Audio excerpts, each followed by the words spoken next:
খুব ধুনীয়া পৰিৱেশ এটাৰ মাজেৰে আহি আছোঁ। এয়া হালালি ৰিজৰ্ট, আৰু হালালি ৰিজৰ্ট এয়া দেখিছেনে অকণমানকৈ সেই ভণ্টি আৰু বা গৈ আছে। আমি এটা বিশেষ কামত আহিছিলোঁ আজি ডিব্ৰুগড়লৈ, আৰু ডিব্ৰুগড় ডাক্তৰৰ কাম আছিলে, আৰু ডাক্তৰৰ কাম খুব সোনকালে আমাৰ হৈ গ'ল। সেইকাৰণে আমি ভাবিলোঁ ক'ত যাম, খুব মানে আমি 10 বজাৰ ভিতৰতে আজৰি হৈ গ'লোঁ। আৰু জোনাইলৈ যাম বুলি ভাবিছিলোঁ।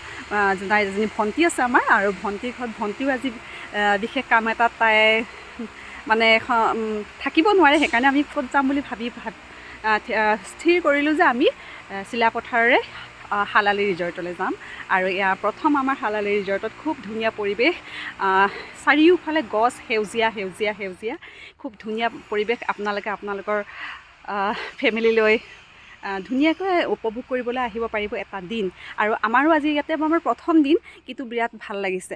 গছ মানে দুইটা ছাইডে ৰুইছে আৰু মাজত আহি জইন হৈছে। খুব ধুনীয়া পৰিৱেশ। আৰু এয়া মই এনেকৈ ভিডিঅ' কৰি থাকোঁতে সিহঁতি মোক এৰি গুচি যায়, গতিকে চাই থাকিব।